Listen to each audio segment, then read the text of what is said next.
অতিরিক্ত ফ্লাইট পরিচালনার ব্যবস্থা করা, দ্রুত কারসাজির মাধ্যমে প্লেন ভাড়া 3 গুণ পর্যন্ত বাড়িয়েছে এজেন্ট ও এয়ারলাইন্সের অসাধু সিন্ডিকেট। সিট ব্লক করে কৃত্রিম সংকট তৈরি করে 20 থেকে 50%, কখনো দ্বিগুণ থেকে 3 গুণ পর্যন্ত ভাড়া বাড়িয়ে দিচ্ছে চক্রটি। এতে চরম আর্থিক ক্ষতির মুখে পড়ছেন বিদেশগামী শ্রমিক, শিক্ষার্থী ও প্রবাসীরা। দেশের সবচেয়ে কম খরচে এবং সহজে বুকিং করুন প্রবাসীর হেলিকপ্টার। তবে এটা বন্ধ করার দাবি জানিয়েছে প্রায় 4000 নিবন্ধিত ট্রাভেল এজেন্সির সংগঠন association of travel agents of Bangladesh. এজন্য সরকারকে 15টি পদক্ষেপ নেওয়ার দাবি জানিয়েছে আটাব। রোববার এক সংবাদ সম্মেলনে সংগঠনের সভাপতি আব্দুস সালাম আরেফ লিখিত বক্তব্যে বলেন, সাম্প্রতিক সময়ে বাংলাদেশের বেসামরিক বিমান পরিবহন খাতে চলমান অন্যতম বড় সমস্যা এয়ার টিকিটের অতিরিক্ত মূল্য বৃদ্ধি।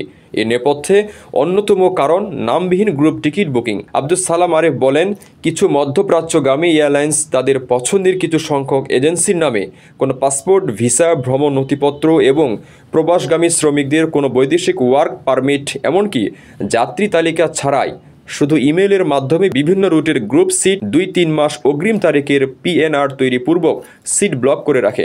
এভাবে টিকিট মজুতদারি করা হয়, যার ফলে সিন্ডিকেট তৈরি হয়। আসন সংকট দেখা দেয়। টিকিটের মূল্য 20 থেকে 50%, কখনো দ্বিগুণ বা 3 গুণ পর্যন্ত বেড়ে যায়। নাম, passport number, visa, manpower clearance ব্যতীত কোনো বুকিং করা যাবে না।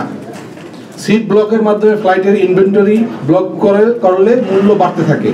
এছাড়া কোনো ট্রাভেল এজেন্সির কাছে প্রকৃত চাহিদা না থাকলেও এয়ারলাইন্সের কাছে 2 লাইনের একটি ইমেইলের মাধ্যমে কৃত্রিম ডিমান্ডের তৈরি করা হয়। এই কৃত্রিম ডিমান্ডের পলিসি, এয়ারলাইন্সের যেই পলিসি, এই পলিসিটা পরিবর্তন করতে হবে, এটা বন্ধ করতে হবে।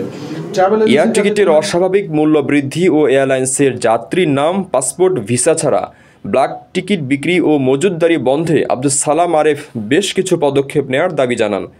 আটাব জানিয়েছে, বর্তমানে 60,000-এরও বেশি সিট এয়ারলাইন্স ব্লক করে রেখেছে। এই সিটগুলো এখনই ওপেন করে দিলে উদ্ভূত সংকট দূর হয়ে যাবে। ট্রাভেল এজেন্সির কাছে ডিমান্ড না থাকা সত্ত্বেও পণ্য মজুত করার মতো এয়ার টিকিট মজুত করা হচ্ছে, এই মজুতদারি বন্ধ করতে হবে। বর্তমানে 60,000-এরও অধিক সিট এয়ারলাইন্স সমূহ বিভিন্নভাবে বিভিন্ন এজেন্সির নামে ব্লক করে রেখেছে।